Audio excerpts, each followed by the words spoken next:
वशिष्ठ जी के द्वार पर गए और चरणों को पकड़कर खूब रोने लगे। गुरुजी, क्या हमारी अयोध्या सूनी रह जाएगी? क्या मेरे बाद मेरे गद्दी का मालिक कोई नहीं बनेगा? क्या कौशल्या की गोदी सूनी रह जाएगी? क्या मैं कभी पुत्र का सुख नहीं देख पाऊंगा? गुरु वशिष्ठ जी बोले, राजा दशरथ,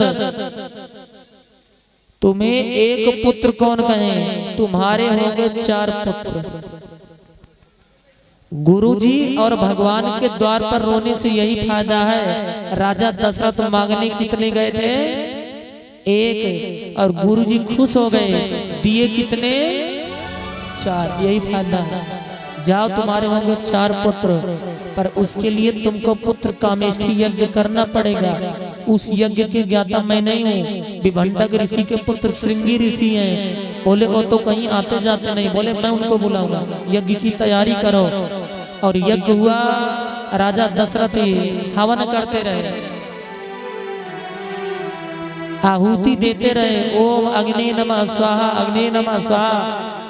बड़े भाव से आहुति देते रहे। और जैसे लास्टवी आहुति आई, इतने भाव से इतनी जोर की आहुति दिए, इतनी जोर की आहुति दिए कि आज यज्ञ नारायण भगवान चेरू लेकर के प्रकट हो गए।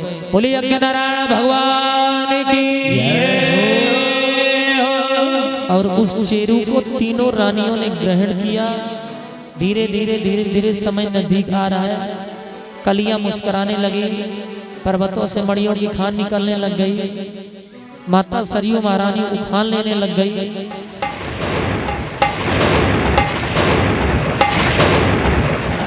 मालूम नहीं क्या होने वाला है। और धीरे धीरे धीरे धीरे चैत्र का महीना आया, शुक्ल पक्ष आया, अभिजीत मुहूर्त आया और मंगलवार का दिन आया। दिन के ठीक 12 बजे आज चतुर्भुज नारायण का प्राकट हुआ। तीनों रानियों की गोदी हरी भरी हो गई। बोले राजा रामचंद्र भगवान की जय। गुरु वशिष्ठ जी आए और 4 पुत्रों का नामकरण किए। ज्येष्ठ पुत्र का नाम राम रखे, जो भरण पोषण योग्य है से पुत्र का नाम भरत, जो भगवान राम का मंगलमय करने वाला है उसका नाम लक्ष्मण, जिसके नाम स्मरण मात्र से शत्रुओं का नाश हो जाए उसका नाम शत्रुघ्न रखे। और बड़ा ही आनंद आया। तो राम जन्मोत्सव की खुशी में आप सभी जितनी मैया भैया बैठे हो, आप सभी को बहुत बहुत बधाई। मैया भैया सभी को बधाई हो। रोने के लिए थोड़ी बोले, सब एक बार हमारे साथ हाथ उठा के हो, बधाई हो। ये तो आवाज आप सबकी यहीं बगल गई हो, कहीं ना गई। इतने जोर को बोलो, यहाँ जन्मभूमि तक आवाज जावे कि भगवान राम आ चुके हैं। सभी मैया भैया जोर से हाथ उठा के बोलो, बधाई हो, बधाई हो। तो जन्मोत्सव एक साथ मनाएंगे। विश्वामित्र जी आए और राम और लक्ष्मण को लेकर के वन में गए। राजा दशरथ की इच्छा तो नहीं थी, पर गुरु जी का आदेश था। और रास्ते में मारीची और सुबाहु नामक निशाचर का उद्धार किए। पत्थर के रूप में अहिल्या पड़ी थी, उसका भी तारण किए। और पुनः वहां से फिर गुरु जी के साथ आज जनकपुरी गए, जहां पर माता जानकी का स्वयंवर लगा था। जिस धनुष को कोई हिला तक न सका, भगवान राम सभी का आशीर्वाद लेकर के गए और देखते देखते धनुष को उठा लिए।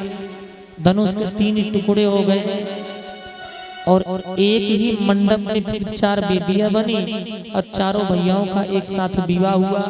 भगवान राम का विवाह माता जानकी जी के साथ, भैया लक्ष्मण का विवाह उर्मिला के साथ, भरत जी का विवाह मांडवी के साथ, शत्रुघ्न जी का विवाह कीर्ति के साथ। बहुत आनंद आया, उत्सव मनाया गया। फिर भगवान राम के जीवन की सबसे बड़ी विशेषता है, भगवान राम कहते हैं चाहे सुख हो चाहे दुख हो, दोनों परिस्थिति में एक जैसी रहने की आदत डालो। राजगद्दी राज्याभिषेक होने को था, चेहरे पर कोई प्रसन्नता नहीं थी और वनवास हो गया, जरा सा भी उदासी नहीं है, बल्कि बड़े खुशी होकर के माँ के पास गए। माँ तू तो मेरी राज्य की बात करती थी ना, पर हमें पिता तो बहुत बड़ा राजा बना था। वनवास हुआ और भगवान राम लक्ष्मण माता जानकी वन को गए। राजा दशरथ सहन नहीं कर पाए और वियोग में अपने प्राण को तजे।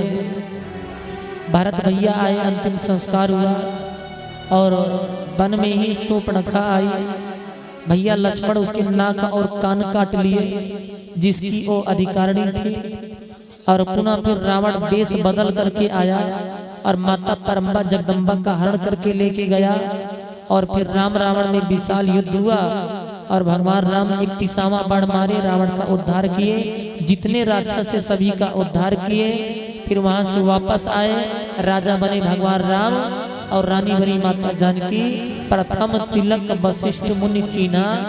तो बड़े सूक्ष्म में राम कथा आप सभी को सुनाए। सुखदेव भगवान भी भागवत जी में 1.5 अध्याय में राम कथा सुनाए राजा परीक्षित को।